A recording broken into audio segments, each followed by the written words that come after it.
Oke, oke siap. Tugas bagaimana Bapak Ibu? Ada ada ini kah? Tugas dalam proses, Dalam proses pembuatan Bapak. dalam Mantap. proses pembuatan. Sukses Bapak Ibu ya.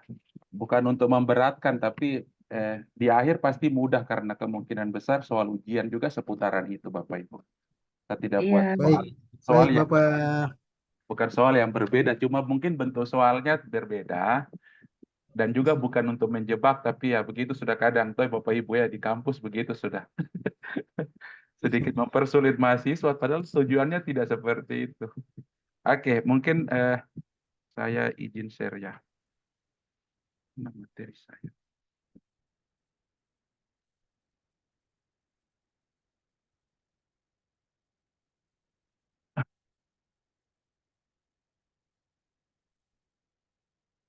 Bapak Ibu ini sudah terlihatkah Bapak Ibu? Sudah, Pak. Sudah ya, oke. Eh, oke, mungkin kita mulai saja. Nah, seperti biasa, mungkin kita 1 jam ya kurang lebih. Saya 429, 1,5 lah. Sebelum maghrib, kalau bisa sudah selesai. Eh, kemarin ini mungkin saya ulang ya Bapak Ibu ya. Mungkin ada Bapak Ibu yang belum masuk atau belum mengerti. Bukan belum mengerti, tapi mungkin lupa ini maksudnya apa. Karena materi ini juga saya belum bisa share, karena nanti di akhir baru saya share. Supaya melengkapi semua materi kuliah kita. Nah, di sini mungkin saya mencoba ingatkan lagi bahwa ada 2 hal mengenai kita melihat 2 sektor. Nah, di sini belum ada campur tangan pemerintah pada prinsipnya di situ. Jadi hanya kita rumah tangga, masyarakat dengan swasta. Belum ada campur tangan pemerintah di situ. Asumsinya seperti itu. Asumsinya seperti itu. Nah, kadang kita berpikir bahwa mungkin beberapa hal yang terkait dengan asumsi ini mungkin ada di kampung, tapi di kampung juga ada juga intervensi secara pemerintahan. Tapi kalau kita lihat ekonomi, kadang mungkin kalau hemat saya cocok 2 sektor di situ. Mungkin di tingkat distrik atau kabupaten yang mungkin bisa 3 sektor atau 4 sektor. Karena kan asumsinya bahwa jika tidak ada kehadiran pemerintah dalam ruang ekonomi, maka kita bisa sebut bahwa di kampung itu dua sektor. Walaupun sistem secara nasional kita sudah harusnya 4 sektor. Nah, seperti itu. Nah, itu yang mungkin Bapak Ibu bisa bisa menambah kasana keilmuan di situ ya Bapak Ibu ya. Mungkin di bidang pemerintahan mungkin sudah 3 sektor, 4 sektor. Tapi mungkin di lain sisi di ekonomi mungkin masih 2 sektor karena kurangnya bukan sangat kurang dari pemerintah, mungkin belum optimal ya Bapak Ibu ya terkait ekonomi di kampung. Nah, itu bisa bisa penalaran seperti itu. Nah, di 2 sektor yang paling penting bahwa masyarakat akan berkorban untuk konsumsi dan berkorban untuk tabungan jika dia berpandangan bahwa uang adalah untuk mengakses hal itu. Tapi berbeda dengan karakteristik masyarakat yang menganggap bahwa uang tidak begitu besar pengaruhnya terhadap konsumsi dan tabungan. Biasanya karakteristik rumah tangga yang masih pangan lokal dan lain-lain mungkin cukup berbeda karakteristiknya. Namun kalau karakteristik di kota kemungkinan besar dia seselaras dengan hal ini bahwa uang bisa mengakses konsumsi dan tabungan. Nah, ini ya Bapak Ibu mungkin penalarannya di situ.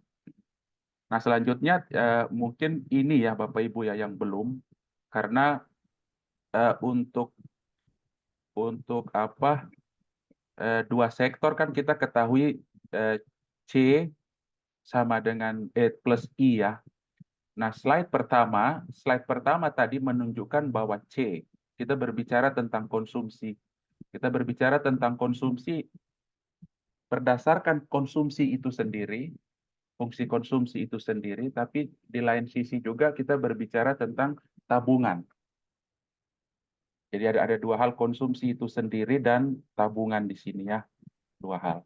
Nah, ini kita hanya berbicara tadi satu blok tentang konsumsi. Nah, pada slide ini kemarin kita belum menyentuh ini ya. Waktu terbatas kita belum menyentuh ini. Mungkin saat ini kita membahas coba yang bagian I ini. Nah, di bagian investasi ini, di bagian investasi bahwa ada keyakinan nih Bapak Ibu ya, ada keyakinan, mohon koreksi kalau saya salah ya. Ada keyakinan bahwa investasi itu sangat tergantung dari tabungan. Ini juga linear dengan apa yang disampaikan pada waktu kita membahas konsumsi. Mereka sangat tergantung untuk tabungan. Jadi kita bisa ibaratkan kalau kita bercerita tentang konsumsi dan investasi, mungkin tabungan yang kita perlu bahas. Pokok substansi bahasan itu adalah tabungan. Jika kita ingin mengharapkan konsumsi baik dan investasi juga baik. Mungkin hal substansi yang kita perlu diskusikan adalah tabungan. Itu berdasarkan asumsi dari apa-apa yang dari buku Sadono Sukirno ini. Dan linear juga dengan beberapa pandangannya, Keynes dan lain-lain mengenai pengaruh dari tabungan ini. Nah, berdasarkan hal itu, tabungan ini, kalau dua sektor, tabungan ini kan ceritanya seperti kemarin ya Bapak Ibu, kalau saya ulang. Jika kita punya Y sedikit, bukan Y sedikit, Y tertentu, maka pasti kita sudah kurangi dulu dengan konsumsi. Nah, setelah kita kurangi dengan konsumsi, sisanya baru kita nabung. Sisanya baru kita nabung. Nah, dari sisi rumah tangga, itu hal yang sisa, ya kan? Kita bisa berargumen begitu. Itu hal yang sisa dari konsumsi kita, dari hasil pendapatan kita setelah adanya konsumsi. Nah, bagaimana kalau dia bisa seimbang gitu? Nah, ini yang kadang secara pribadi saya juga sedikit bingung dalam artian kok bisa mereka berkeyakinan seperti itu. Kalau memang mereka berkeyakinan seperti demikian, maka benar bahwa sebenarnya kita masyarakat atau rumah tangga ini dipaksa untuk konsumsi. Seperti yang kemarin saya sampaikan, posisi Y sama dengan D itu, pendapatan disposable. Jika pendapatan disposable 0, kita tetap harus mengkonsumsi. Ini cerita masih di dua sektor ya. Nah, inilah yang kenapa mereka sangat yakin bahwa investasi bisa baik berdasarkan tabungan. Kan tabungan ini dikelola oleh lembaga-lembaga perbankan. Nah, ada selanjutnya aliran dana itu bisa diakses oleh swasta. Nah, kalau macam pikirannya begitu, kenapa mereka berkeyakinan masyarakat harus berkonsumsi walaupun Y sama dengan D? Nah, saya berpandangan bahwa apakah ini diskriminasi melalui sistem terhadap masyarakat gitu. Maaf, saya berpandangan seperti itu. Nah, mungkin Bapak Ibu bisa membantah ataupun engkau keliru, Pak, dengan pandangan Anda. Tapi saya memiliki pandangan seperti itu bahwa sistem mengakomodir diskriminasi terhadap beberapa hal. Nah, di sini kita bisa kenapa saya bisa berpandangan begitu karena Y sama dengan D itu 0, waktu 0 kita tetap disuruh mengkonsumsi. Nah, ada dua karakteristik tadi ya. Kalau macam kita sama dengan 0, tadi untuk mengawali slide ini saya mengatakan bahwa ada dua karakteristik. Kalau karakteristik masyarakat yang ada di kota, mungkin saya mohon maaf secara teologi ekonomi, bahwa itu hamba ya, mamon ya, kalau kita ada teologi ekonomi itu. Bahwa dia mentuankan uang, maka dia akan, waktu dia mentuankan uang, maka dia akan masuk dalam lingkaran itu. Nah, bagi masyarakat yang tidak mentuankan uang, masyarakat yang mungkin pangan lokal, ya, walaupun saya tidak ada uang, tapi saya masih mengkonsumsi, saya masih menjaga konsumsi itu. Tapi di lain sisi bahwa karakteristik masyarakat itu tidak ternilai karena tidak terkonversi oleh rupiah. Nah, ini Bapak Ibu yang cukup menarik bagi saya di dua sektor seperti itu ya.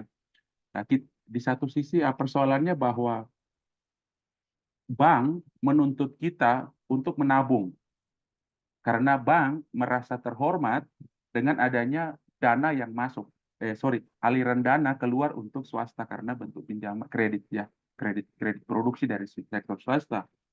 Tapi di lain sisi dari blok yang lain, blok konsumsi, bahwa kita didiskriminasi bahwa kenapa kita walaupun nol pendapatan kita dipaksa untuk konsumsi. Nah, kita bisa memperlebar penalaran kita bahwa oke, ada dua karakteristik rumah tangga, satu mentuankan uang dan satunya tidak begitu mentuankan uang. Walaupun yang tidak mentuankan uang ini dia membutuhkan uang. Ya, biasanya yang kedua ini kalau hemat saya biasanya masyarakat di kampung. Walaupun mereka nol, Y sama Y di possible YD ini nol, tapi mereka tetap melaksanakan konsumsi. Tabungan mereka biasanya dalam bentuk, ada mahasiswa S1 tahun lalu ujian, dia mengatakan bahwa kita di beberapa daerah di Lapago, Mepago mengklaim bahwa babi yang dipelihara itu saving, ya, saving. Berarti itu kan tabungan, namun tabungan yang di luar sistem tidak diakui. Nah, inilah yang mungkin pertentangan itu ya Bapak Ibu ya. Itu cukup menarik kalau dibahas. Namun kadang kalau kita membahas itu terlalu dalam, kadang kita dianggap margin kiri. Namun ini hanya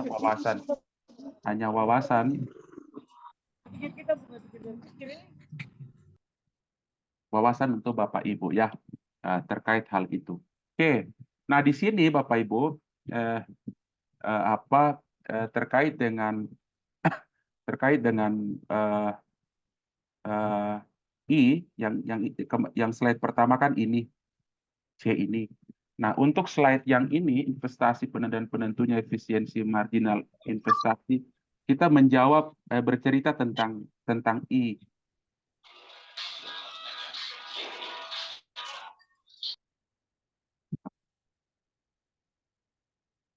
Kita bercerita tentang I. Kemarin kan kita belum ini ya. Nah, ini bercerita tentang I ya Bapak Ibu ya, semua hal ini. Semua hal ini kita bercerita tentang I. Nah, mengawali tentang hal ini bahwa tadi ya, asumsinya tetap Bapak Ibu tabungan itu. Namun tabungan ini dari segi konsumsi, dari segi rumah tangga juga dipengaruhi ada satu hal, suku bunga itu. Nah, ini yang kadang dari segi moneter, apakah balancing juga antara suku bunga tabungan dengan suku bunga yang orang kredit itu ya, orang kredit melakukan kredit itu. Nah, ini juga bagaimana keseimbangannya itu sehingga bisa menjaga investasi. Tapi itu penalaran di luarnya, biasanya itu di khususnya moneter ya. Kalau Bapak Ibu memilih konsentrasi moneter. Namun di sini hanya secara agregat ya Bapak Ibu. Nah, di sini di bagian investasi dan penentunya ini berkeyakinan juga ya, khususnya di poin 2 ini ditegaskan ya Bapak Ibu ya, bahwa paradigma rumah tangga belanja karena kebutuhan ya. Sedangkan perusahaan melakukan investasi untuk keuntungan. Nah, ini Bapak Ibu orang bisa rancu di sini. Orang bisa apakah sama antara kebutuhan yang dimaksud pada rumah tangga dengan kebutuhan yang dimaksud dengan keuntungan yang dimaksud oleh swasta. Nah, kalau macam itu sama, maka paradigma kita tentang Y sama dengan C plus I itu akan berbeda. Sorry, ini bukan Y, pengeluaran agregat. Ini akan berbeda. Ya, dia akan berbeda. Kalau memang itu sama ya. Kalau berbeda, otomatis kita menganut sistem ini yang ada di sini. Nah, inilah ruang-ruang Bapak Ibu ya. Belum cukup banyak model-model ya kami ya mungkin dari akademisi kurang banyak memberikan pandangan-pandangan kritis terkait literatur juga terkait kita harus membenturkan itu persamaan itu sehingga kita punya ini sendiri, otonomi sendiri terkait hal ini. Karena kita berjalan sekarang ini, perekonomian ini menganggap kita definisinya sudah berbeda antara paradigma rumah tangga dengan paradigma investasi. Walaupun ini hal yang sederhana ya Bapak Ibu ya. Kita tahu bahwa investasi kalau di Pemda diklaim penanaman modal itu kan. Dinas Penanaman Modal PMA dan PMDN. Tapi kan itu kan outcome dari sebuah proses aktivitas yang ada campur tangan dua hal kan, pemerintah dan swasta. Namun di sini dalam melahirkan outcome itu kan biasanya kita melalui ada intermediate outcome ya, sampai kita proses-proses output dan sampai proses input. Nah, di sini kita berbicara tentang input. Salah satu input. Bagaimana kita bisa melahirkan PMDN dan PMA yang menyentuh masyarakat kalau kita gagal menalarkan input ini. Input antara definisi kebutuhan dan keuntungan dari sisi investasi ini. Nah, ini yang kadang banyak orang sehingga kadang kita bisa lihat di media swasta akan melakukan investasi jika itu berbenturan dengan aturan hukum, maka hukum akan mengikuti maksud dan tujuannya isi investasi. Nah, ini juga menjadi persoalan kita karena kita tidak punya definisi yang baik tentang keuntungan itu apa dari motivasinya si investasi ini. Motivasi dari rumah tangga ini apa? Ya, itu yang mungkin bagi saya melebar memang dari materi ini, tapi cukup menarik secara praktisi ya Bapak Ibu ya. Kalau secara teori mungkin kita agak sulit merubah hal ini, tapi kalau secara praktisi kita bisa elaborasi ya dengan strategi.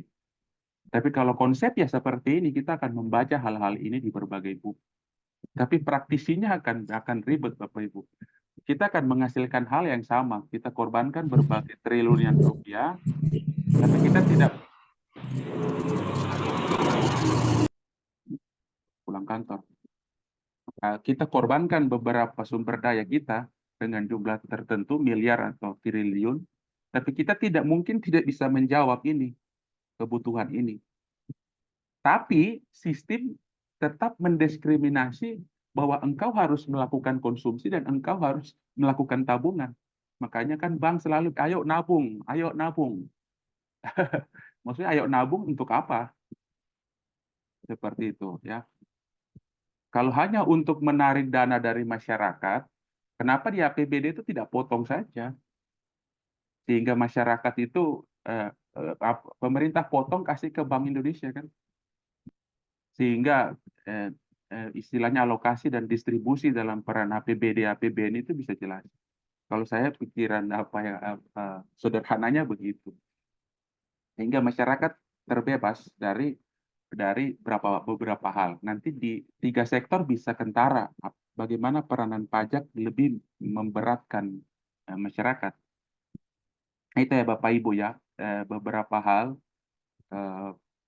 yang saya bisa sampaikan terkait investasi. Ya, Bapak Ibu sudah paham investasi itu apa yang tadi ya. Secara praktisi ya Bapak Ibu sudah bisa lihat secara langsung bagaimana penanaman modal mengupayakan hal itu. Nah, di sini paradigmanya ya Bapak Ibu. Nah, ada sedikit substansi antara investasi di mikro dengan investasi ada di makro. Nah, investasi di makro sangat tergantung dengan perubahan suku bunga. Suku bunga. Nah, suku bunga ini mungkin menjadi asumsi dasar bahwa saya berkeyakinan melakukan investasi di suatu wilayah pada komoditas tertentu dan sektor tertentu. Ya. Nah, suku bunganya itu seperti apa? Misalnya saya mau masuk di subsektor pertanian, otomatis saya harus tahu beberapa hal tentang suku bunga yang ada di situ. Misalnya pupuk, ada tidak orang bermain pupuk di situ dan lain-lain. Ya, kemarin kita diskusi banyak ya, di Timika tuh banyak orang ayam petelur. Tapi terkadang banyak pupuk, mungkin Bapak Ibu bisa nambah, apakah pupuk kita sudah sediakan di Timika? Ataukah pupuk kita datangkan mungkin dari Nabire kah ke Timika atau sebaliknya. Nah, ini juga menjadi bagian-bagian pilihan selain suku bunga. Tapi yang menjadi substansi bahwa batasan kita di makroekonomi secara substansi adalah suku bunga. Jadi dalam konteks Bapak Ibu mengikuti studi ini, jika Bapak Ibu ditanya apa faktor paling kuat swasta di ekonomi dua sektor untuk melakukan investasi, Bapak Ibu bisa menjawabnya suku bunga ya. Walaupun kita bisa cocok logi, mencocokkan semua hal, keamanan bisa masuk dan lain sebagainya. Namun dalam ruang lingkup yang kita pelajari hari ini, 4 hari ini, dan Bapak Ibu sampai lulus S1 ya. Nah ini bahwa kita coba suku bunga ini menjadi penting untuk kita bercerita soal investasi ya. Nah suku bunga ini tidak cukup banyak diatur oleh pemerintah ya. Tidak cukup banyak diatur oleh pemerintah. Nah sayangnya pemerintah hanya sebagai proses administrator dalam pelaksanaan itu kan. Dalam pelaksanaan investasi, sedangkan penetapan suku bunga ini ditetapkan oleh lembaga lain yang kalau dari kalau mohon maaf kalau saya salah, dari struktur komunikasi koordinasinya dia hanya koordinasi ya, sama seperti Bank Indonesia, Kemenkeu akan melakukan koordinasi dengan Bank Indonesia. Pasti Bappenas hanya mengatakan asumsi kita seperti ini, pertumbuhan ekonomi indeks gini seperti ini, tapi harus dikonsultasikan. Dalam artian kalau dikoordinasikan berarti ada peran pemerintah yang dipotong di situ untuk menentukan suku bunga. Ada yang dipangkas sehingga sedikit ini kalau saya dicontohkan sebagai pemerintah daerah, kita harus keras berbicara tentang apa peran pemerintah dalam menjaga suku bunga. Selama ini kan hanya menjaga inflasi dan lain. Kita harus bangun jalan supaya inflasi turun. Toh juga di kota Jayapura ini jalannya cukup baik, tapi inflasinya cuma begitu, turun 0,0 sekian, naik 0,0 sekian. Di rentang itu. Kenyataannya ya. Ternyata ada hal besar di balik investasi yang mungkin bermain. Mungkin salah satunya suku bunga ya, salah satunya suku bunga. Nah ini sehingga pada poin ketiga ini, Sadono Sukirno berkeyakinan bahwa substansi investasi pada ekonomi makro itu adalah suku bunga. Ya. Walaupun di poin 2 ada penerapan teknologi dan lain sebagainya. Ya. Sama juga kalau kita mau misalnya waktu saya mau investasi, saya pengadaan alat berat dari Cina, otomatis kan suku bunga ini bermain juga ya. Nah ini yang mungkin sedikit benar, bukan sedikit benar ya, cukup benar bahwa suku bunga ini sangat substansi dalam investasi. Nah ini yang mungkin kesimpulan dari yang Bapak Ibu bisa menambah wawasan Bapak Ibu di bagian investasi dan penentuannya. Penentu dari investasi. Mungkin penentu ini mungkin saya salah ini faktor-faktor ya lebih ini tepatnya mungkin investasi dan faktor-faktor penentunya itu ya. Nah, ya dari dalam poin 1, 2 dan 3 ini Bapak Ibu mungkin kita bisa membuat kesimpulan bahwa investasi sangat tergantung dari suku bunga. Tapi suku bunga tidak bergantung sama investasi. Nah, kita mungkin bisa membuat suatu kesimpulan seperti itu. Nah, selanjutnya di bagian ini, di bagian efisiensi marginal ini, ya, bahwa suku bunga ini kadang memberi bisa buat orang yakin dan bisa buat orang tidak yakin untuk melakukan investasi. Ya. Nah, beberapa teori atau pandangan ya bagaimana orang melakukan investasi biasanya kan kalau macam secara sederhana kalau untung ya kalau saya buat di situ kalau memang untung ya saya buat kalau tidak ya tidak usah buat kan tapi ada di Sadono Sukirno dia mengatakan ada beberapa hal yang bisa menentukan itu ya kalau di mikro break even point ya kalau saya tidak salah break even point ya Kalau kita mengetahui bahwa kemungkinan kita bisa minimal kita BOP, maka kita kemungkinan bisa melakukan itu. Di Pemda juga biasanya seperti itu ya dalam belanja publik. Bapeda harusnya menyiapkan itu. Kita mengeluarkan uang ini apakah BOP atau tidak. Nah, di sini karena saya mengikuti materinya Sadono Sukirno, ada beberapa hal di sini terkait dengan nilai ya Bapak Ibu, pengakuan nilai pendapatan masa depan itu kan cukup berbeda ya Bapak Ibu ya, dengan modal sekarang dibandingkan dengan modal sekarang ya. Nah, ini yang mungkin ada beberapa hal yang pengukur dari efisiensi marginal di tingkat investasi ini ya. Nah, di sini Bapak Ibu di persamaan yang pertama ini ya, persamaan pertama ini NS ini menunjukkan nilai sekarang ya pendapatan ini. Jika saya berkeinginan pendapatan sekian di tahun 1, tahun pertama, tahun kedua, tahun ketiga, tahun keempat sampai N tahunnya Bapak Ibu. Ya, itu NS ya. Sedangkan R adalah suku bunga. Nah, inilah sebenarnya Bapak Ibu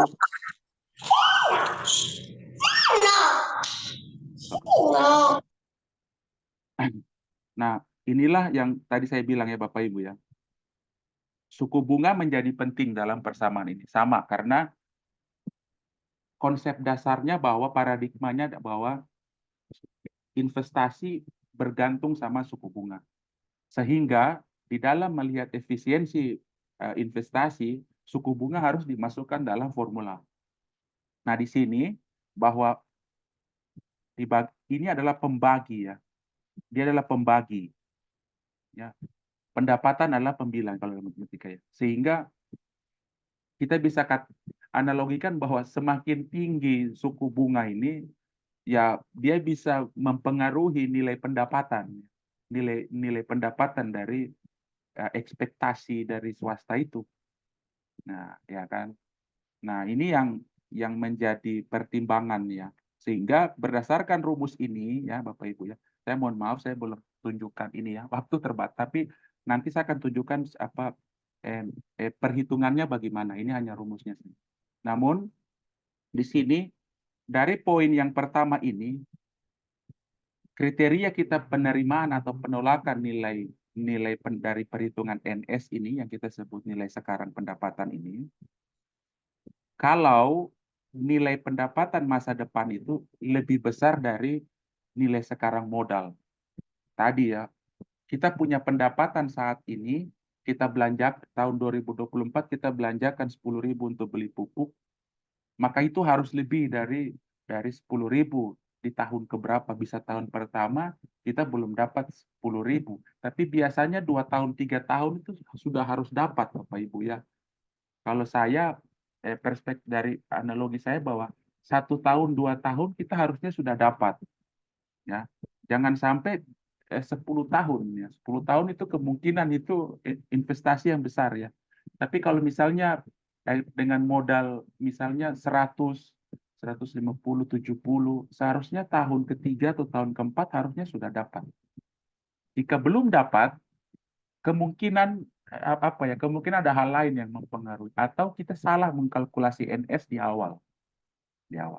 Namun efisiensi untuk secara teori kita katakan dia efisiensi untuk kita menerima pelaksanaan investasi jika nilai pendapatan masa depan itu jauh lebih besar dibandingkan pengorbanan kita modal ini.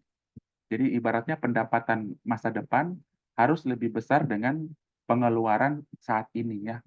Sederhananya seperti itu ya. Namun di buku disebut nilai pendapatan masa depan lebih besar dari nilai sekarang modal.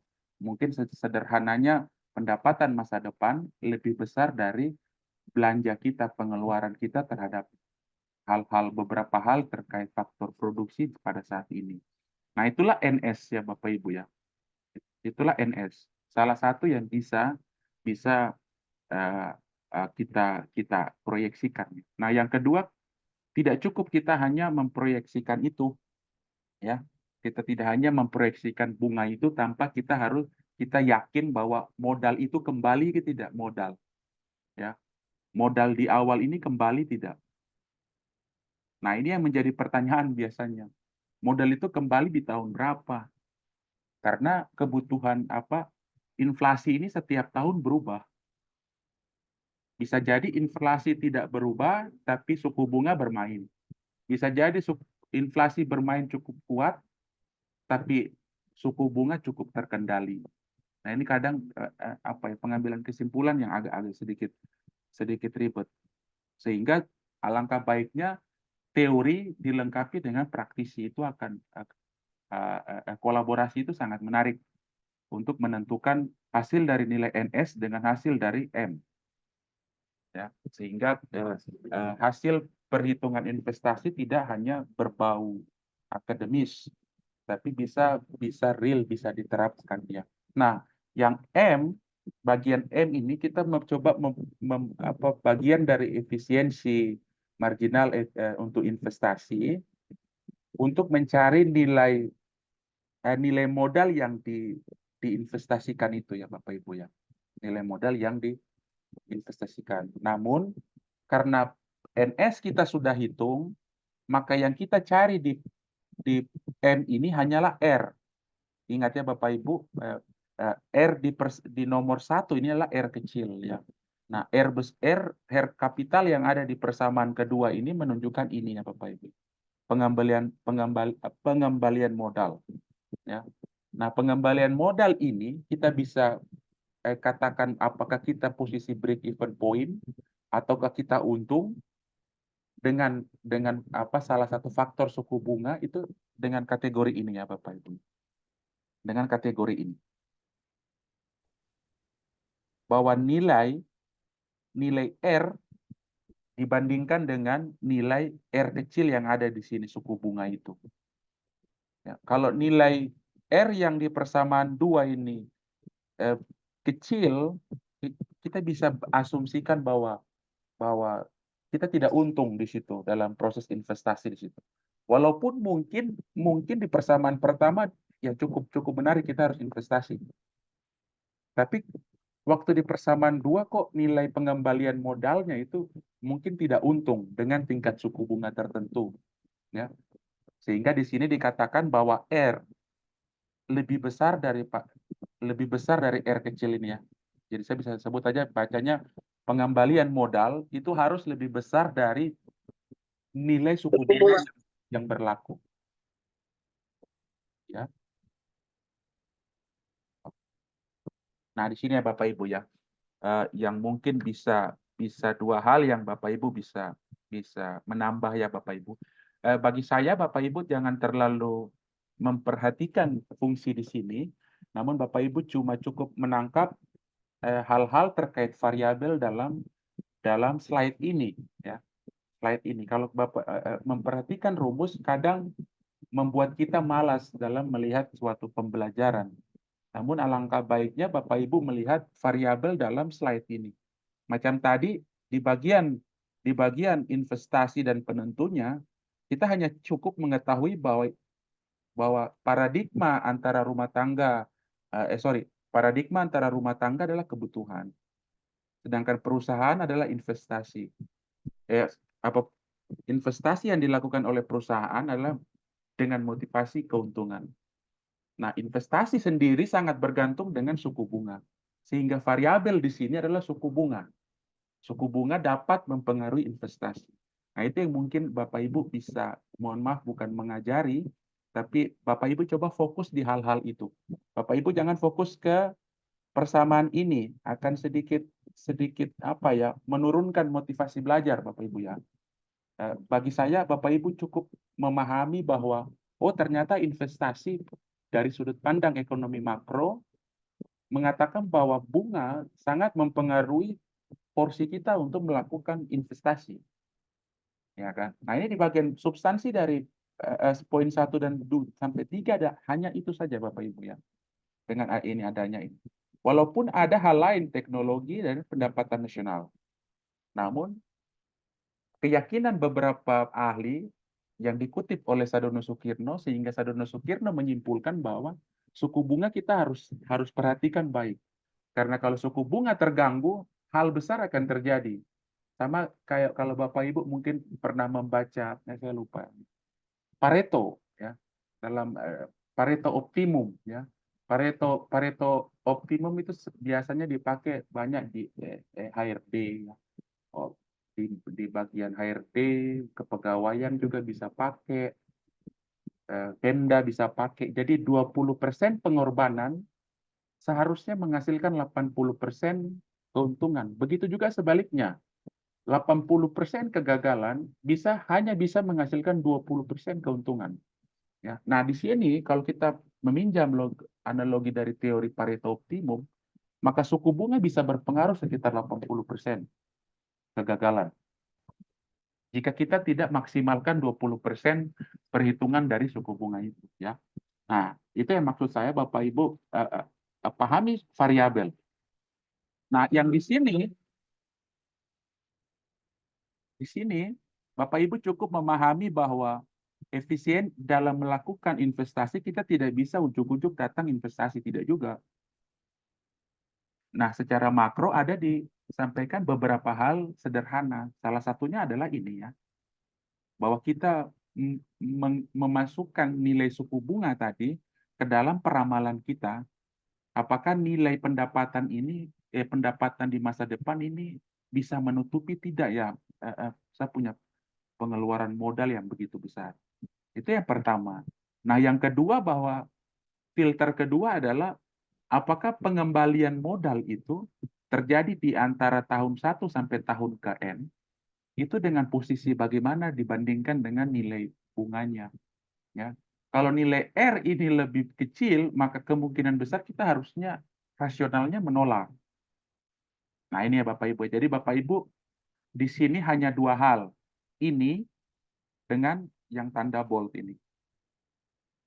Nah, ini yang Bapak Ibu bisa mencoba pahami ya Bapak Ibu ya.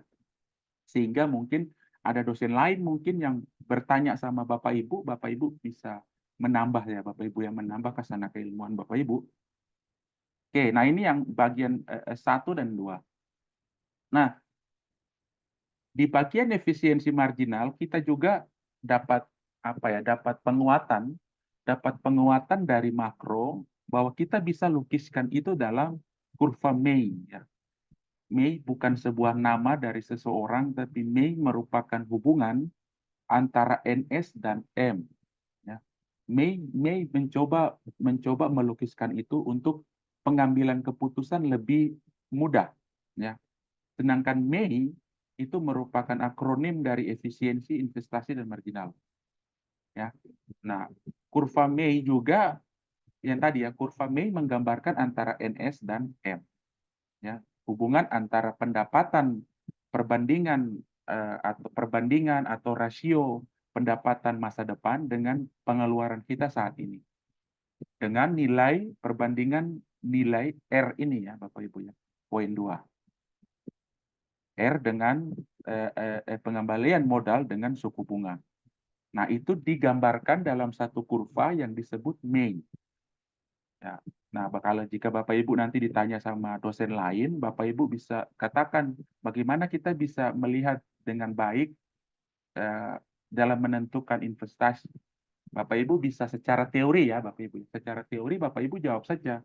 Oh, kita bisa pakai May, Pak, untuk menunjukkan rasionalitas dalam penentuan kita investasi atau tidak. Ya. Kalau ditanya lagi selanjutnya, apa itu May?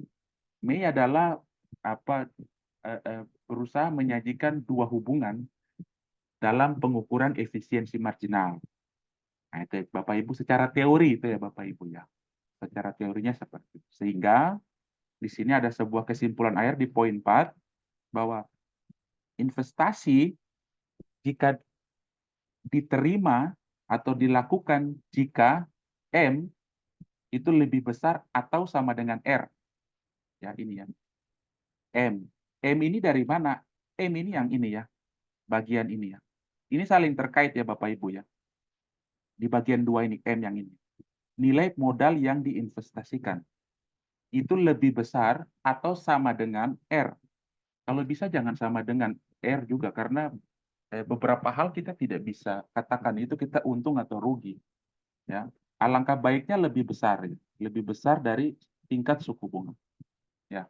Nah, Bapak Ibu, ini bagian ya menurut hemat saya bagian ringkasan yang kita bisa cerita sedikit dari dua sektor tentang investasi, ya, untuk melengkapi persamaan pengeluaran agregat dibentuk oleh konsumsi dan investasi.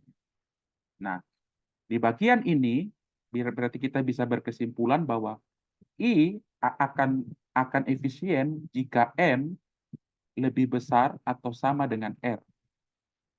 Maka kita bisa menerima bahwa terbukti bahwa paradigma investasi yang mengatakan suku bunga begitu penting itu dibenarkan.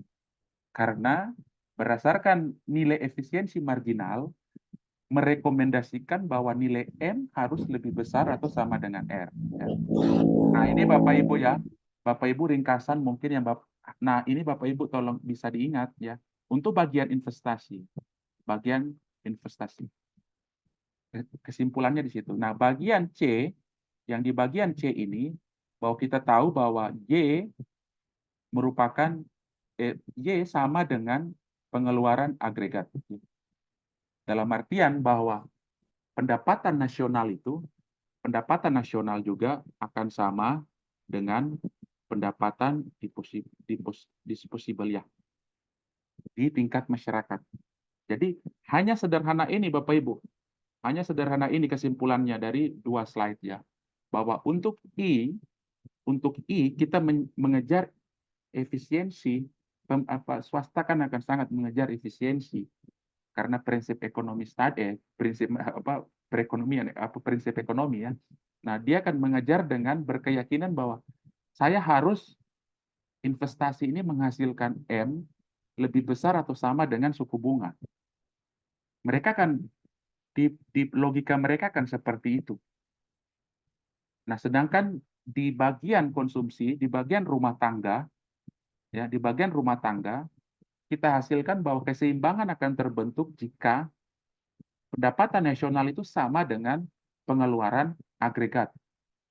Jadi pengeluaran agregat itu dibentuk oleh tadi konsumsi plus itu ya, plus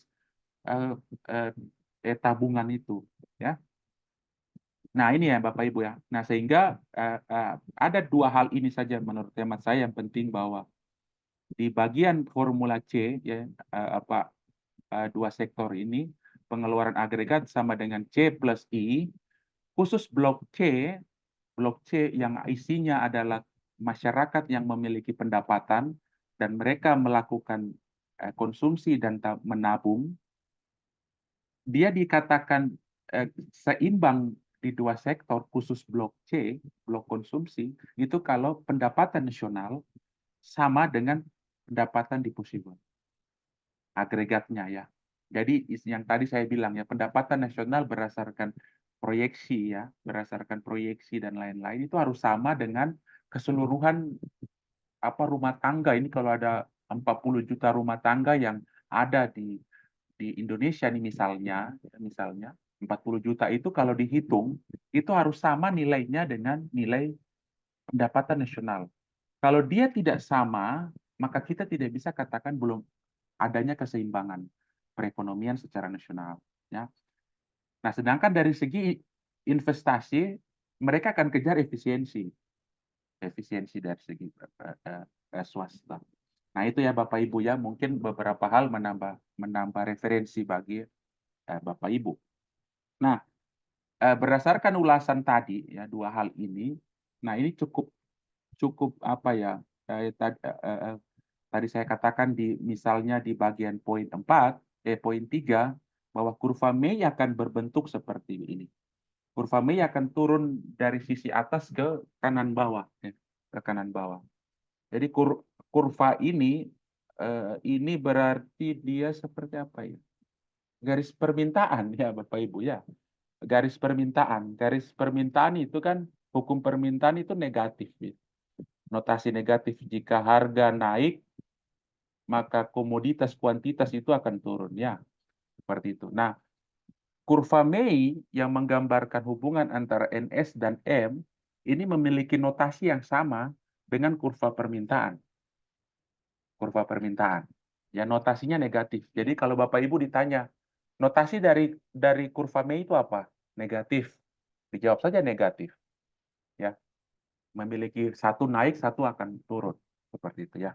Nah, di sini, di gambar ini, bahwa R0 ini ya, R0 ini memiliki hubungan dengan peluang kita, apa ya, peluang kita untuk melakukan investasi. Kalau misalnya di sini kita bilang 3%, di sini kita bilang 7 miliar, maka kemungkinan di tingkat R0 ini kita hanya bisa investasi 7 triliun atau 7 miliar. Kita tidak boleh melakukan investasi di bawah. Kalau di bawah 7 triliun atau 7 miliar, mungkin kita tidak untung. Tapi kalau kita investasi di atas 7 triliun, mungkin kita akan rugi. Ya, nah inilah sebenarnya hubungan antara itu ya, antara kedua hal itu. Ya, di sepanjang titik-titik ini, titik A, titik B, titik C, ini sama ya, sama menghasilkan keuntungan. Tapi kan kita perlu mencari hal yang paling efisien di dalam dari sudut pandang tadi, paradigma tadi bahwa investasi dari swasta itu dia mengejar keuntungan. Ya, kalau kebutuhan ini kan, kalau butuh ini kan kadang jangka pendek ya, Bapak Ibu ya. Kalau saya sudah merasa cukup kenyang, ya saya akan berhenti. Berbeda kalau paradigma asumsi dari paradigma rumah tangga itu kalau keinginan ya. Kalau keinginan kan tidak akan habisnya itu ya. Tapi sayangnya di sini, halo, ada yang mau cerita?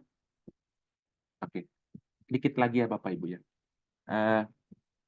Di sini ya Bapak Ibu ya, mohon maaf saya lanjut.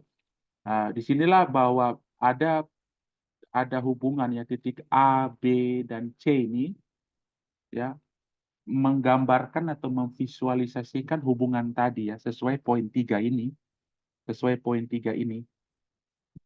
ya, bahwa Mei berusaha menyampaikan hubungan antara NS dan M.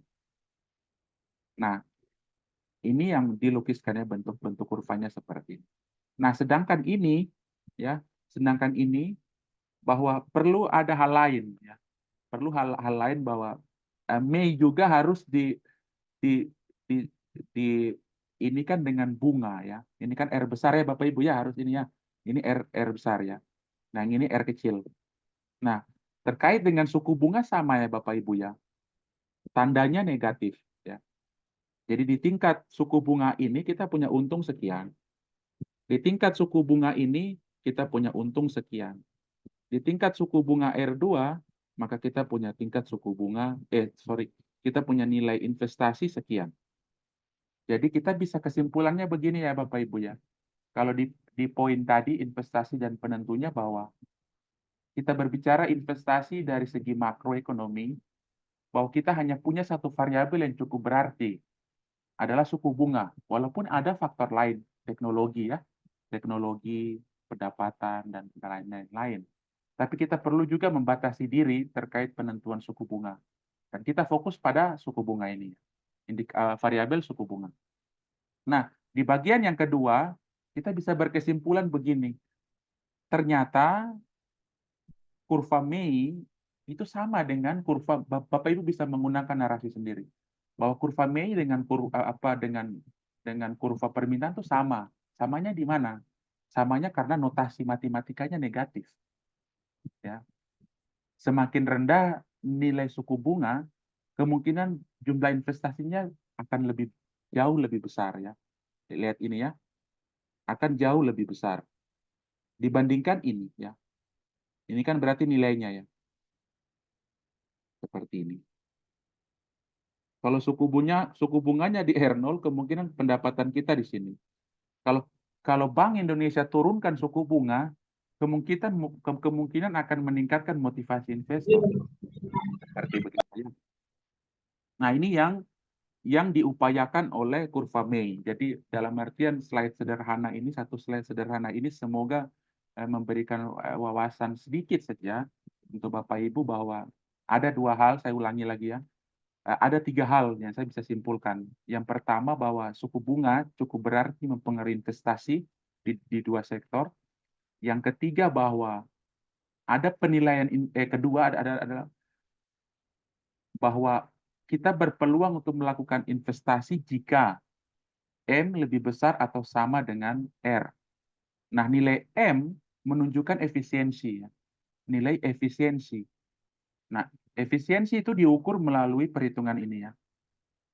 NS yang menggambarkan yang tadi ya, NS dengan M ini ya, bahwa apakah benar saya bisa break even point minimal ataukah pendapatan masa depan itu bisa memberikan beberapa hal baik atas apa yang saya korbankan di hari ini.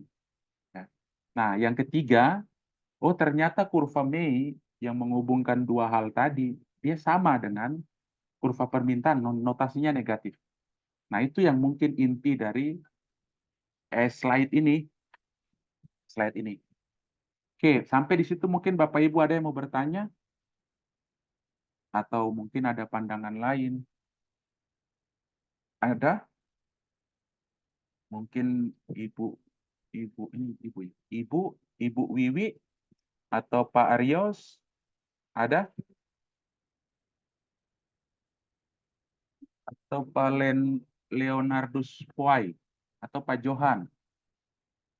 Mungkin ada hal-hal yang bisa dibagikan secara bersama.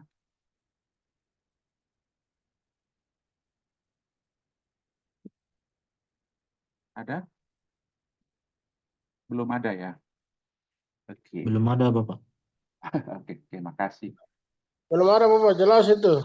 Oke, baik. Terima kasih. Oke, saya lanjut ya. Yang berikutnya.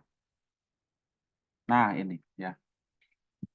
Nah, di sini ada dua hal ya di slide ini di slide yang kedua ini terkait kita bercerita investasi di sini bahwa di dalam tadi kita ada pengukuran tentang nilai saat ini dengan nilai masa depan melalui satu variabel saja, bahwa satu variabel tentang suku bunga. Nah, di bagian ini kita dilengkapi lagi ya. Kita dilengkapi dengan suplemen ataupun tools bahwa kita bisa melihat investasi itu dari dua hal ya. Dua hal. Yang pertama berdasarkan kurva fungsi investasi yang terpengaruh, dan yang kedua adalah autonom ya, kurva investasi yang otonom. Dalam artian perbedaan kedua ini di sini ya Bapak Ibu ya.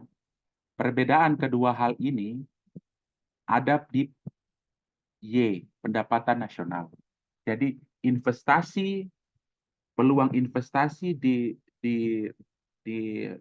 terpengaruh itu melibatkan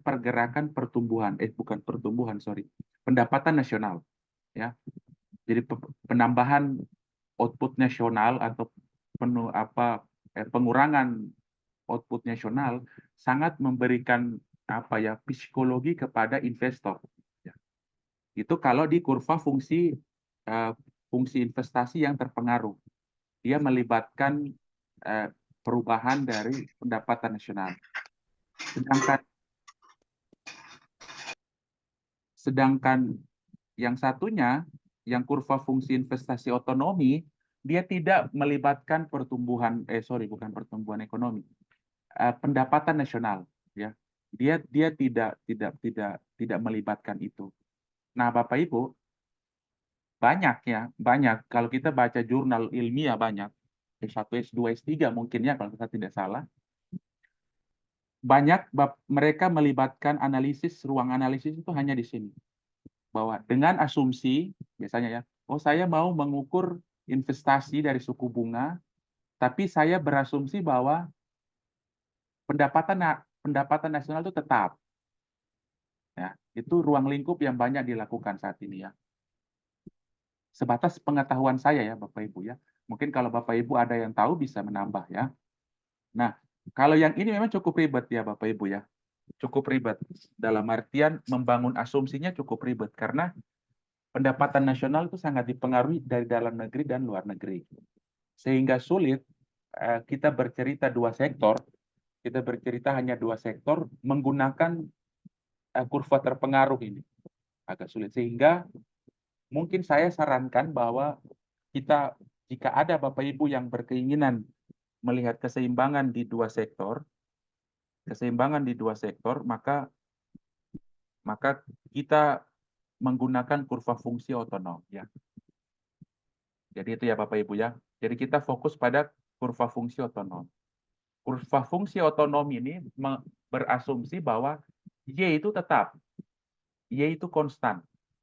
Jadi tidak ada namanya pergerakan begini itu tidak ada. Ya.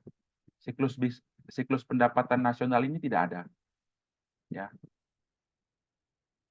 Sehingga apa ya, lebih mudah kita melihat pengaruh dari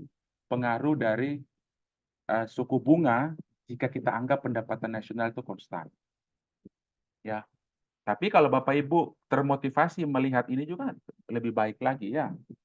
Melihat secara terpengaruh karena model ekonometrik itu banyak ya. Banyak yang bisa mengakomodir persoalan itu. Nanti kalau matematika ya. Setelah ini matematika kah Bapak Ibu? Kalau tidak salah di jadwal. Iya kan? Setelah saya ngajar makro ini. Kalau tidak salah setelah ini matematika ya. Nah, itu Bapak Ibu bisa bertanya banyak tentang bagaimana saya menggunakan persamaan matematika dalam mengurai fungsi ini ya. Nah, di sini Bapak Ibu prinsipnya bahwa jika suku bunga itu naik ya, dia akan melemahkan investasi. Ini ya. Ini titik mula-mulanya di sini ya. Titik mula-mulanya di sini. Di mana ini investasi 0 itu sama dengan R0 ya. Tapi kalau tiba-tiba asumsi misalnya menyusun APBN ya,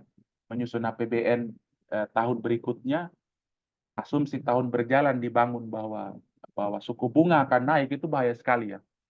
Makanya kadang sedikit tertutup ya. Mungkin itu menjadi salah satu alasan kenapa rapat terbatas itu menjadi penting. Tanpa melibatkan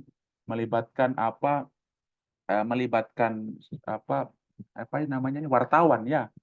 Bayangkan kalau wartawan mengetahui asumsi APBN 2026 akan naik sekian persen. Nah, kalau itu dinaikkan dan diketahui oleh dunia internasional, wah itu ngeri itu. Akhirnya sentimennya kepada kita akan besar. Walaupun hanya membaca berita. Sehingga memang benar kalau rapat terbatas itu penting. Sehingga menjaga tadi sentimen luar negeri terhadap asumsi kita dalam negeri. Walaupun IMF dan World Bank mengetahui itu. Nah ini ya Bapak Ibu ya, secara sederhana bahwa dalam analisis fungsi investasi secara konstan atau investasi otonomi, bahwa jika kita naikkan nilai R ya, nilai R kecil suku bunga ini, maka akan turun itu ya, investasi itu. Nah, kalau investasi itu turun, kemungkinan akan berdampak pada beberapa hal ya di pendapatan. Berbeda dengan kita stressing suku bunga untuk adanya istilahnya terkendali ya. Mungkin di sini bagi saya bukan turun ya, tapi terkendali ya. Terkendali. Sama kayak inflasi Bapak Ibu. Inflasi semakin kecil itu buruk untuk ekonomi, semakin tinggi juga buruk. Sehingga kata yang mungkin baik adalah terkendali. Turun juga akan tidak bagus untuk produksi. Semakin tidak untung kan orang jualan. Memang menguntungkan untuk yang beli karena harga murah kan. Tapi tidak untung untuk penjual yang jualan rokok, jualan sayur. Mereka tidak akan untung. Nah, begitu juga kalau inflasi tinggi memberatkan konsumen. Kita mau beli rokok mahal, ya. Tapi cukup menguntungkan untuk penjual. Jadi sehingga mungkin saya koreksi ya, mungkin di sini alangkah baiknya juga suku bunga ini dengan kalimat terkendali. Karena kalau turun orang akan berkeyakinan begini, semakin turun semakin baik, padahal tidak juga ya. Tidak juga seperti itu kalau dalam pandangan ekonomi makro. Nah ini ya Bapak Ibu ya, informasi penting yang kita bisa dapat dari kurva fungsi investasi ini bahwa benar secara otonom atau secara otonomi ini bahwa jika kita menurunkan nilai R atau mengendalikan nilai R, itu kemungkinan bisa mengungkit, kita menggunakan bahasa yang positif ya, bisa mengungkit investasi atau hasrat investasi dari dalam negeri ini bisa apa ya, bisa tumbuh ya Bapak Ibu ya. Dengan satu variabel saja, asumsinya suku bunga. Bayangkan kalau kita lengketkan lagi hal lain, misalnya entrepreneur ataupun jiwa wirausaha ya, ataupun ditambah lagi lengketkan lagi dalam model penerapan teknologi. Nah itu semakin naik ini ya, bisa jadi semakin naik ke atas sini. Nah, ini hanya dari satu variabel suku bunga ya. Nah itu Bapak Ibu ya, hal-hal yang mungkin kesimpulan dari slide ini. Sedangkan yang ini Bapak Ibu bisa lihat bahwa secara otonom dia memiliki pola yang konstan ya, pola yang konstan. Sedangkan ini dia memiliki pola yang positif. Jadi kesimpulan kita di situ ya. Jadi Bapak Ibu bisa sini bisa naik, bisa turun ya. Bapak Ibu bisa di slide ini Bapak Ibu mendapatkan satu kesimpulan bahwa kalau kita menggunakan asumsi fungsi investasi otonomi, maka kita berkeyakinan bahwa itu konstan, atau kita menggunakan analisis hubungan itu menggunakan fungsi investasi otonomi. Berbeda dengan fungsi investasi terpengaruh ya. Jadi di sini Y-nya konstan ya, Y-nya konstan. Sedangkan di sini Y-nya tidak konstan. Y itu apa? Pendapatan nasional. Ya Bapak Ibu ya. Sehingga kita bisa lihat perubahan ini ya. Ini kan perubahan ini ya Bapak Ibu ya. Ini area perubahannya ini. Karena perubahan ini ya. Beda lagi kalau ada misalnya Y di sini. Ya. Misalnya Y0 ya aksennya. Y0 sini ini bisa beda lagi.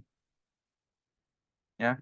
Nah, di sini kalau macam dari Y0, kalau yang informasi dari fungsi investasi yang terpengaruh ya. Jika pendapatan nasional pada posisi Y0, maka investasi yang mungkin bisa dilakukan adalah I0. Ya.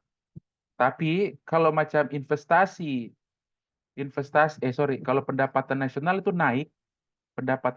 naik ke Y1, maka investasi juga naik ya. Investasi juga naik. Nah, kalau ini dia turun, kemungkinan dia akan turun juga ya. Dia akan berada kemungkinan di sini. Ya. Dia kemungkinan akan berada di sini. I0. Nah, di situ ya Bapak Ibu ya. Makanya tandanya positif. Sedangkan di sini konstan. Nah, di sini kita mendapatkan satu argumentasi bahwa kurva fungsi investasi sangat sulit ya. Bapak Ibu ini hanya secara nasional ya. Tapi kan kita ketahui pendapatan nasional yang dicirikan oleh PDB atau disebut JNP ya. Atau di kita PDRB itu ya. PDRB itu kan ada nominal dan nominal terus satunya apa ya? Konstan ya. Harga konstan. Nah, di nominal inilah yang mungkin mengandung tadi inflasi ya. Kan beda itu ya Bapak Ibu ya. Nanti mungkin di akhir baru saya menjelaskan tentang PDRB ini. Bahwa kalau Bapak Ibu nyusun skripsi, alangkah baiknya Bapak Ibu menggunakan PDRB konstan. Karena itu nilai yang sudah sudah diminimalisir angka inflasi. Sehingga kalau Bapak Ibu bagi PDRB nominal dibagi dengan PDRB konstan, Bapak Ibu mendapat angka deflator. Deflator ini menggambarkan inflasi atau suku bunga mungkin ya. Sama, BPS kan mengukur inflasi itu kan Merauke, Biak. Merauke, Biak, kalau tidak salah Biak juga ya. Timika sama Kota Jayapura. Bagaimana dengan Duga? Makanya saya heran kok di beberapa dokumen perencanaan RPJMD-nya, Renstra-nya kok Duga, terus Nabire, mereka punya nilai inflasi. BPS tidak mengukur inflasi di sana. BPS menggunakan referensi Timika untuk mengukur inflasi. Nabire tidak punya. Coba Bapak Ibu lihat dalam BPS itu. Atau kalau punya kenalan di BPS, tanya sama orang BPS. Betulkah Nabire dan lain-lain itu mengukur inflasi? Enggak. Ya. Tidak mengukur itu. Ya. Jadi otomatis kalau macam sekarang kita bisa lihat Papua Tengah, maka referensi inflasi masih ada di Mimika. Sehingga BPS perlu cepat untuk mengukur inflasi yang ada di Nabire. Namun inflasi ini bukan karena pengaruh pemekaran ya, karena nilai dari keberadaan Timika menjadi penting secara ekonomi. Nah itu ya Bapak Ibu, itu hal lain ya, hal lain yang mungkin nanti kita bahas. Nah terkait dengan hal ini, ya. Oke. Nah itu yang mungkin substansi yang ada di slide ini. Ada yang mau bertanya mungkin? Belum ya, oke. Saya lanjut. Masih dengar toh Bapak Ibu? Belum bosan toh? Maaf kalau Masih Bapak. maaf kalau membuat bosan ini Bapak Ibu. Masih dengar. Oke, Lanjut, Bapak. siap. Terima kasih. Oke, saya coba lanjut.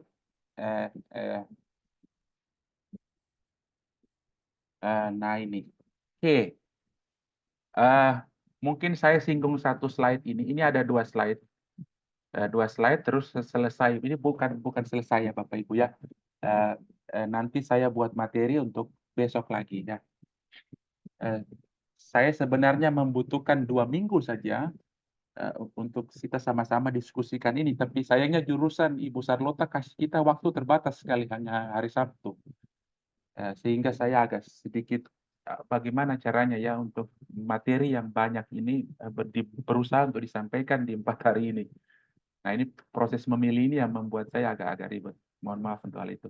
Oke, nah di sini mungkin 2 sektor mungkin hanya sebatas itu. Nanti saya lengkapi dengan beberapa teori ya, pengakuan teori. Misalnya Keynes mengatakan apa tentang hubungan suku bunga ini terhadap 2 sektor. Nanti saya akan lengkapi itu, semoga bisa dibaca-baca ya. Untuk sementara materinya seperti ini. Oke, nah di sini Bapak Ibu kita pindah ke 3 sektor ya. Tadi kita sudah bahas ini ya. Jadi Bapak Ibu yang saya lingkari ini kita sudah bahas ya. Ini adalah 2 sektor.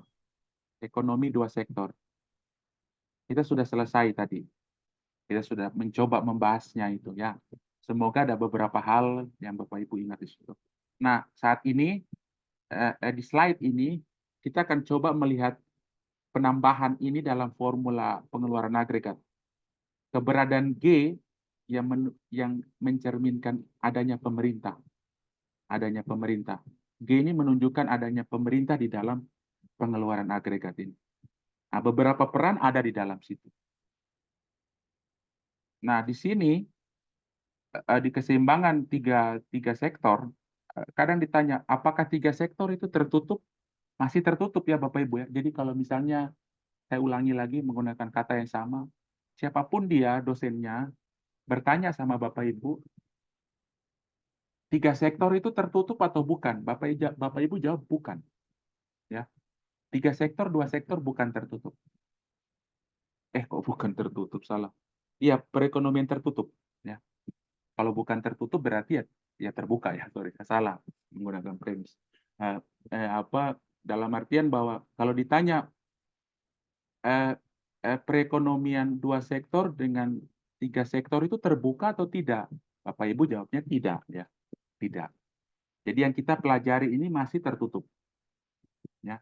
Karena tadi asumsinya bahwa perekonomian terbuka itu kalau ada perdagangan antara dalam negeri dan luar negeri yang ditunjukkan dari indikator makro ekspor impor. Ya, prosesnya indikator ini dicapai melalui proses perdagangan internasional itu. Nah, teorinya itu banyak kalau Bapak Ibu masuk dalam konsentrasi moneter ya, seperti itu. Saya juga jujur cukup terbatas dengan hal ini. Karena ini bukan bidang keahlian saya. Karena saya memilih waktu itu konsentrasi keuangan daerah. Jadi saya cukup minim mengenai hal ini. Tapi beberapa hal saya pahami. Oke. Nah, di sini di perekonomian jadi kita tahu kesimpulan pertama bahwa 3 sektor itu masih tertutup, ya, masih tertutup. Nah, di dalam bentuk persamaan ada tambah G lagi. Awalnya cuma C tambah I, di 3 sektor tambah G. G menerangkan tentang peran pemerintah.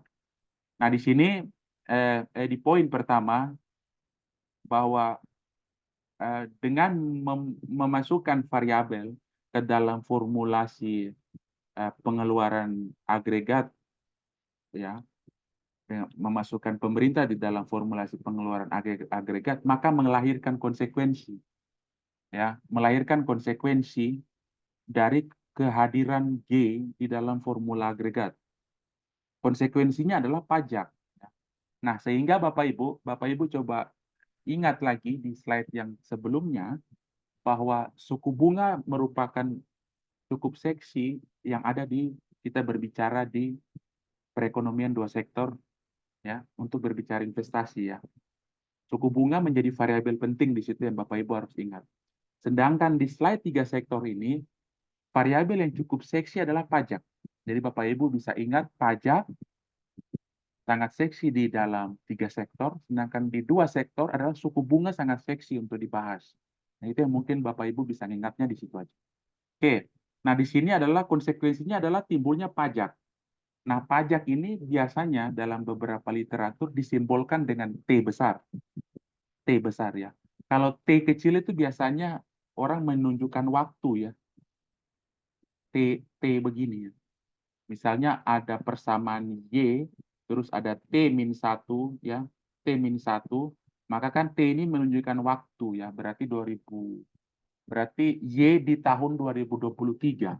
Kalau T plus 1 berarti 2025.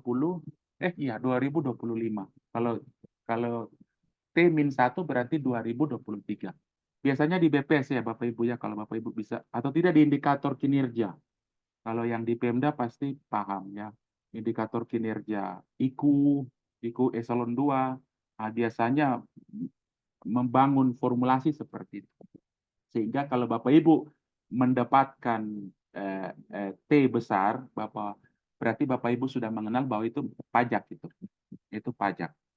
Nah, dengan kehadirannya dia ini, si pajak ini, ternyata memperberat tadi, di asumsi saya di awal, ya, secara keseluruhan di poin 5 poin ini bahwa Bapak Ibu ingat, saya mohon maaf membawa Bapak Ibu kembali di slide pertama kita kemarin. Saya mengatakan bahwa waktu 2 sektor itu YD 0, Bapak Ibu coba bayangkan yang orang yang anak yatim, tidak punya orang tua, ya. Terus mereka anak terlantar, kalau di kota Jayapura ini banyak di Overcom itu, jembatan Overcom itu, ya. Itu bagaimana ya mereka melakukan konsumsi? Mereka berharap kan, meminta-minta. Nah, itu di 2 sektor aja, mereka tidak punya pendapatan tapi dipaksa harus konsumsi dan menabung. Bayangkan dia tidak punya uang, tapi dipaksa dalam sistem harus konsumsi dan menabung. Uang dari mana itu, ya? Nah, di sini lagi, di 3 sektor lagi, ditambah dengan pajak. Jadi bayangkan Bapak Ibu percaya atau tidak, Bapak Ibu bisa buktikan secara mandiri, apakah anak terlantar itu dia turut membayar pajak untuk negara? Ya. Orang miskin, jangan kan orang miskin, ya, anak terlantar itu, ya, yang tukang minta-minta, terus lem ibon, apalagi tukang copet, ya, mereka diperburuk lagi keadaannya dengan adanya pajak di 3 sektor. Jadi semakin nambah sektor, kita bisa membangun asumsi bahwa dengan menambah sektor dalam pengeluaran agregat, itu malah memperburuk beberapa kelompok masyarakat. Nah ini ya, itu saya cuma mengingatkan ya beberapa hal di slide pertama. Oke, kita tambah kembali ke sini. Nah, di sini di dalam Sadono Sukirno dia hanya berpandangan bahwa dengan kehadiran T bahwa akan mengurangi pengeluaran agregat. Pengeluaran agregat seperti apa?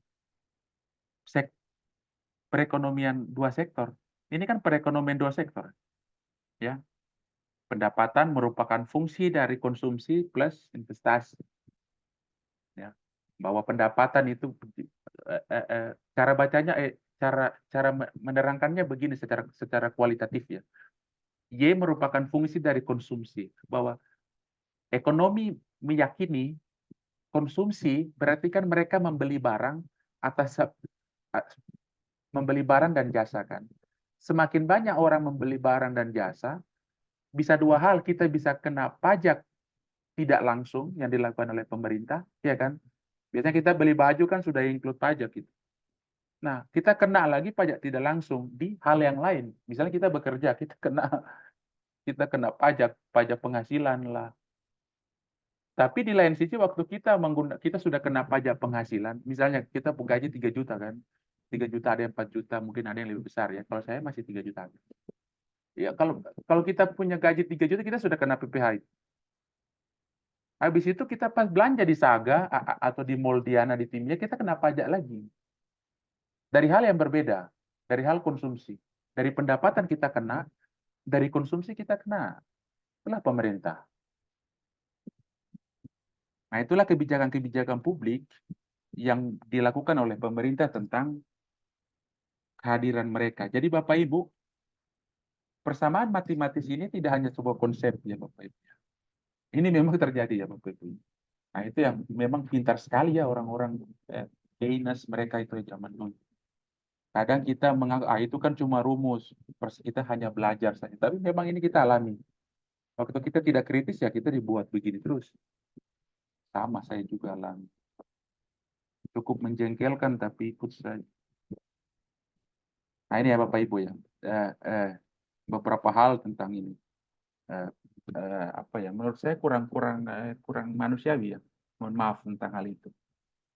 Ya, menambah tadi ya bahwa pajak ini terus investasi lagi. Ya, tadi kita hanya suku bunga, jadi 3 sektor lagi bagaimana tentang peranan pajak lagi. Pemerintah bisa mungkin naikkan pajak, investasi bagaimana? Ya. Nah, namun di sini ada asumsi bahwa tidak ada perdagangan asing luar negeri, produksi dari swasta dan konsumsi rumah tangga untuk barang yang dalam negeri ya. Nah, inilah peranan BPS ya berarti ya. Untuk menjamin kalau BPS berarti BPS Mimika mencatat itu konsolidasi terhadap BPS Papua Tengah ya berarti. Nah, seperti itu. Nah, kalau BPS tidak mencatat baik, kemungkinan asumsi ini tidak jalan. Asumsi ini tidak bisa jalan ya. Nah, ini Bapak Ibu ya, di poin 1, di poin yang pertama ini kesimpulannya adalah apa ya? Mengurangi kehadiran T ini, kehadiran T dari G ini mengurangi perekonomian dua sektor yang kita belajar yang di 2 slide sebelumnya ya. Itu kesimpulannya ya Bapak Ibu ya. Kesimpulan dari poin pertama bahwa kehadiran G dengan menimbulkan T itu memberikan pengurangan nilai agregat ini di 2 sektor. Yang ini kan 2 sektor ya Bapak Ibu ya. Nah ini. Sehingga persamaan agregat itu bisa ditulis begini. Seperti ini. Namun Bapak Ibu harus ketahui bahwa Y ini berbeda ya. Y di sini ya. Kalau Y di 2 sektor ini sama ya. Misalnya begini. Y pendapatan nasional di 2 sektor itu sama dengan Y pendapatan disposable ya. Tapi di pendapatan 3 sektor itu tidak ya. Tidak. Jadi Y di pendapatan tiga sektor itu tidak sama dengan ini ya, tidak sama. Karena apa? Karena apa di sini sama dengan, terus di sini tidak sama dengan? Karena tadi kehadiran ini, kehadiran si pajak ini. Nah, inilah yang membuat semakin rumit ya, sehingga pembahasan ekonomi makro di tiga sektor itu agak sedikit rumit karena melibatkan fungsi pemerintah. Semakin banyak kita koordinasi itu kadang semakin kegiatan tidak jalan. Mungkin Bapak Ibu bisa membenarkan dan menyalahkan, tapi bagi saya sebatas pengalaman saya bahwa semakin banyak kita koordinasi, semakin tidak jalan kegiatan itu. Mungkin sama dengan hal ini. Nah, di poin kedua bahwa penambahan disebut ini ya, penambahan G itu untuk pajak individu bagi rumah tangga dan pajak perusahaan. Jadi Bapak Ibu, kita bisa berkesimpulan bahwa pemerintah ini hub ya, hub bahwa mungkin mediator ya, bukan intervening, mediator ya. Mediator di antara dua lembaga ini. Di satu lembaga rumah tangga, yang satu di lembaga swasta. Tapi pemerintah bicara bahwa kau harus bayar pajak. Bayar pajak. Nah, perusahaan membayar pajak perusahaan, sedangkan rumah tangga juga membayar pajak individu. Ya. Dua hal yang sama di atas etika kewajiban. Ya. Saya mohon maaf, saya menggunakan etika kewajiban bahwa pemerintah mengharuskan kita bayar pajak dari segi individu dan juga perusahaan harus memberikan pajak perusahaan. Ya. Nah, persoalannya kalau kita kaitkan sekarang bahwa kita beretika karena kita melaksanakan apa kewajiban kita. Nah, waktu sang mediator ini tidak bermoral menggunakan pajak itu, maka kita tetap harus beretika untuk membayar pajak. Walaupun kita sudah beretika membayar pajak, tapi sang mediator tidak bermoral menggunakan pajak itu. Kalau di dalam APBD kan berarti peran distribusi sama alokatif ya. Jika pajak itu tidak tergambarkan dari distribusi dan alokasi dalam kebijakan publik, otomatis masyarakat tetap harus beretika untuk bayar pajak. Ini persoalannya di situ. Kita tidak punya ruang untuk mengatakan bahwa kita tidak harus bayar pajak. Karena tahun lalu kok tidak bermoral menggunakan pajak. Tidak bisa. Kita tetap harus beretika terus. Kita dituntut untuk beretika pajak. Begitupun di sini. Nah, mohon maaf, kadang saya beberapa hal saya kurang sependapat. Nah, itu ya Bapak Ibu ya. Nah, sehingga kalau kita berbicara matematikanya, Bapak Ibu nanti kalau macam besok ada matematika, Bapak Ibu bisa perjelas ya. Perjelas di dosen matematika bahwa kalau kita katakan demikian, maka formulanya bisa sama ya. Ini kedua ruas yang sama ya. Kedua ruas yang sama. Bahwa satu, ini sebenarnya salah ya. Ini sebenarnya, mohon maaf ya Bapak Ibu ya, saya salah. Ini harusnya ada D. Ya.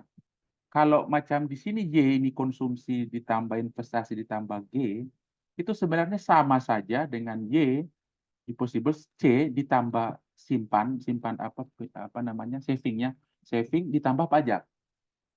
Ya, pengeluaran agregatnya itu ya. Kita bisa melihat dari sudut pandang itu. Kita bisa melihat dari segi pendapatan nasional maka rumusnya ini.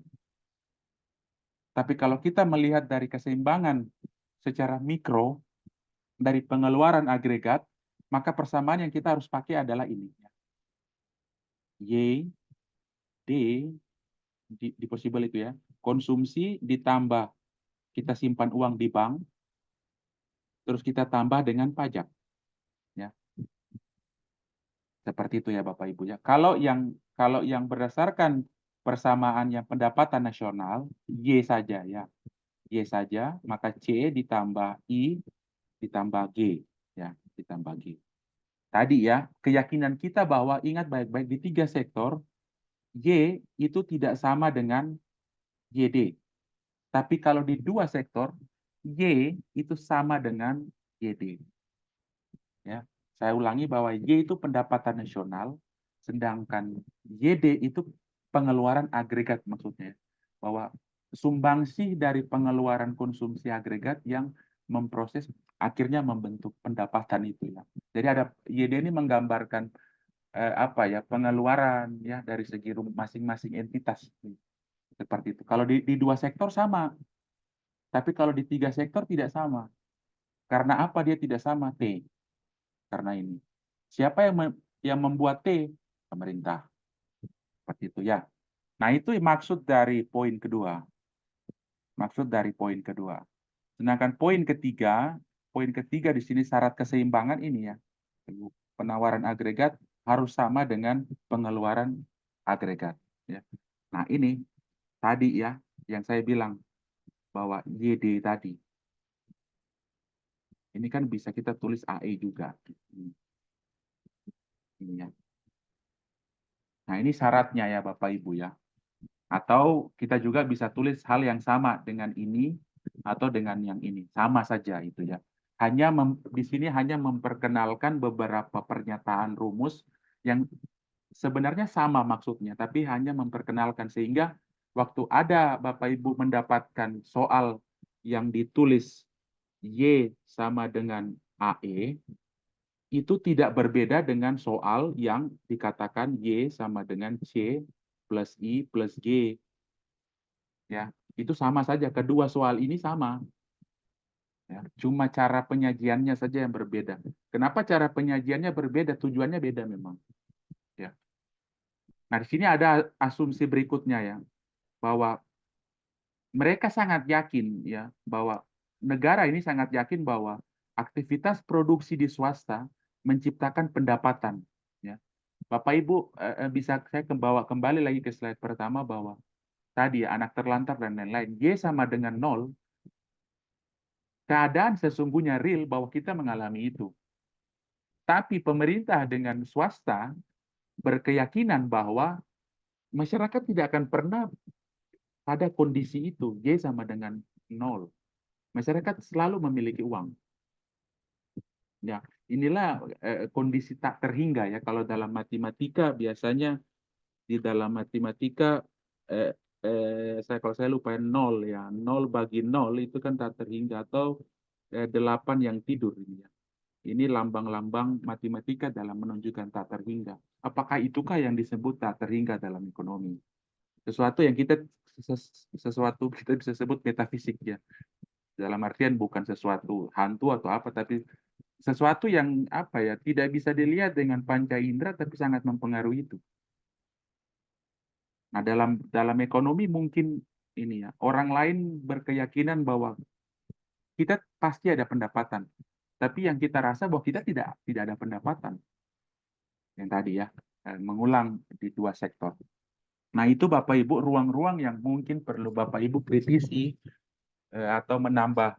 Kalau ada dosen lain, Bapak Ibu bisa menambah ya referensi di situ. Karena itu yang cukup dekat antara teori dengan kehidupan kita di Papua. Sangat dekat di situ bahwa ada asumsi keyakinan seperti ini secara ekonomi. Tapi kenyataannya tidak seperti demikian. Ya. Nah, itu yang maksud saya ya. Itu di poin ketiga. Nah, di poin keempat bahwa keseimbangan tiga sektor ini ya. Keseimbangan tiga sektor ini terbentuk ini ya. Bisa ditulis juga ada yang menulisnya dengan T. Ya. Nah, ini ya. Itu sama saja dengan persoalan ini ya. Ini sama. Yang warna merah sama warna biru. Ini poin 3, 4 ini menunjukkan keseimbangan tiga sektor dengan persamaan yang sama. Cuma cara menulisnya yang berbeda. Maksud saya di sini adalah ada beberapa pola di beberapa literatur yang menunjukkan cara menulis rumusnya itu ya. Nah, di sini Bapak Ibu bisa lihat bahwa semuanya sama. C tambah I tambah G itu sama saja dengan C tambah S tambah T. Ya, seperti itu ya. Nah, itu poin kelima ya. Jadi Bapak Ibu bisa, kalau Bapak Ibu ditanya apa persamaan dari tiga sektor, Bapak Ibu bisa menulis ini, Bapak Ibu juga bisa menulis ini, ya. Atau Bapak Ibu bisa menulis ini. Sama saja artinya, ya. Karena asumsinya sama bahwa aktivitas produksi di swasta menciptakan pendapatan. Begitu juga di atas ya, tidak ada perdagangan asing. Ya. Sehingga apa ya dulu ya, ada iklan, cintailah produk-produk Indonesia. Mungkin eh, produk itu berkeyakinan bahwa 3 sektor bisa mengangkat beberapa hal yang baik tentang Indonesia. Sehingga ada istilah itu ya, istilah cintailah produk-produk Indonesia dalam negeri kan, atau produk-produk Indonesia. Mungkin dia memiliki asumsi yang sama bahwa tidak ada perdagangan asing dan luar negeri. Dan semua hal diciptakan di Indonesia, semua hal dibeli di Indonesia.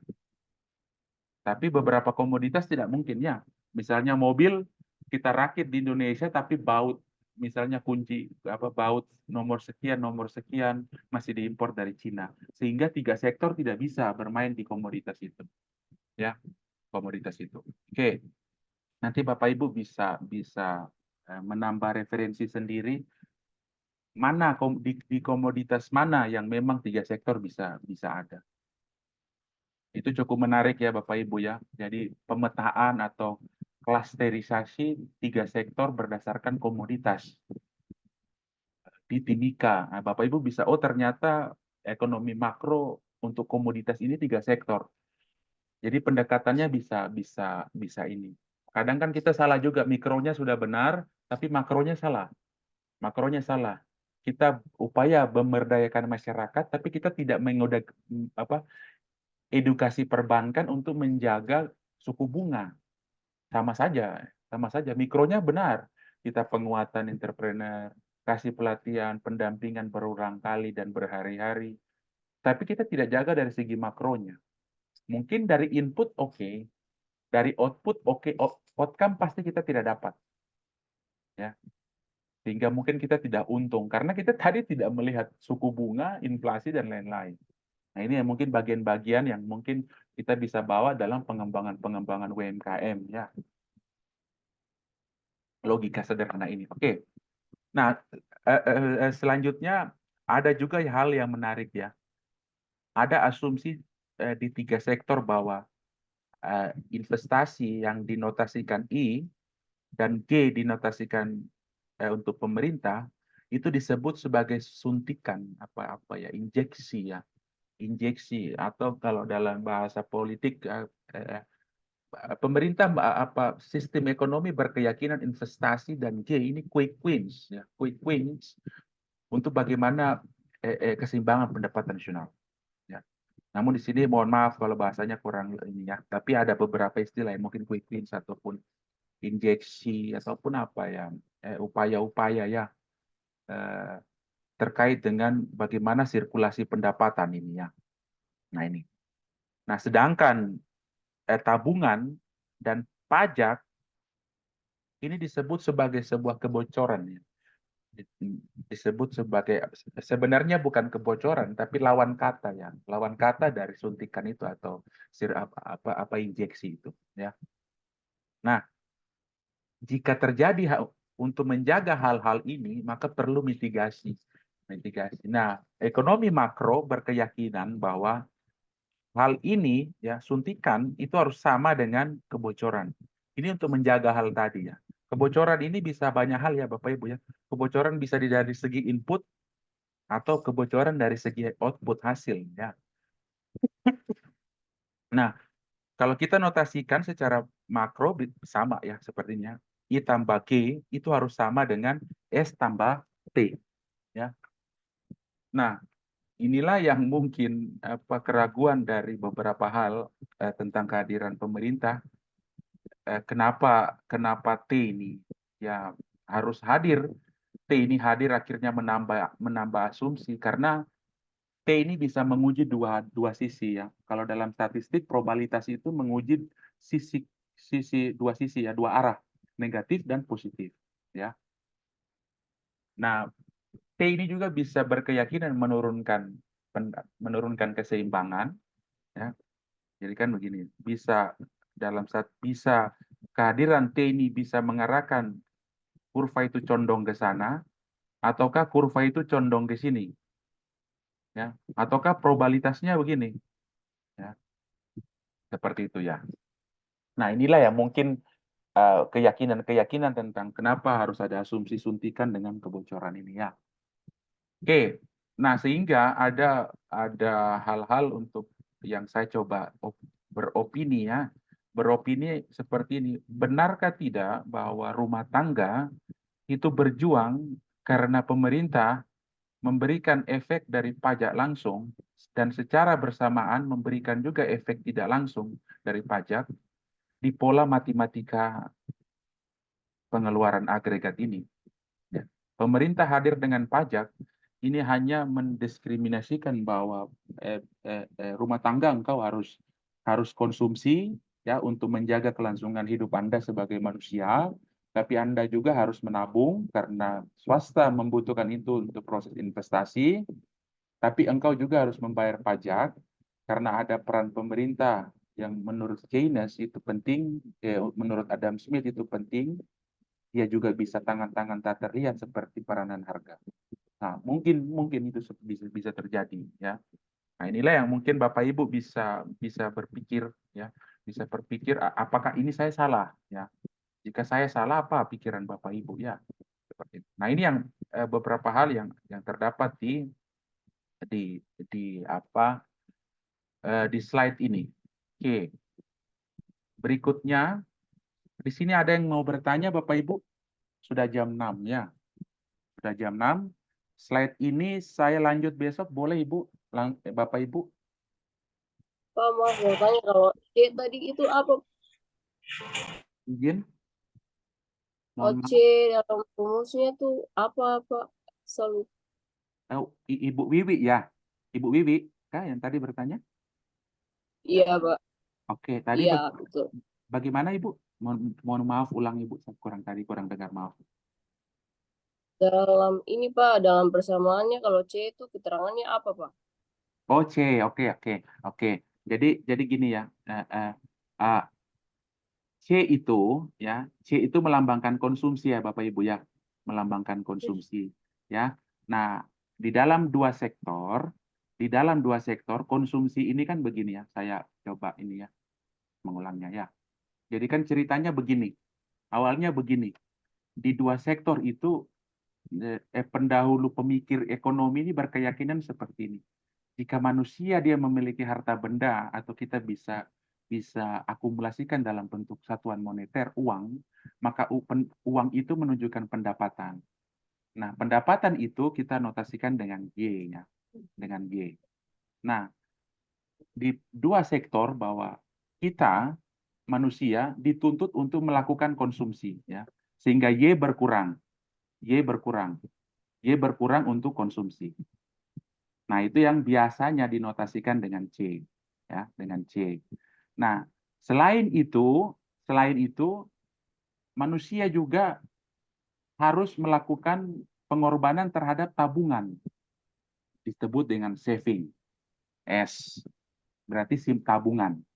Ya, ini dua hal yang ada di dua sektor ya. Jadi kalau Ibu Delvi tadi jawab bahwa C adalah konsumsi.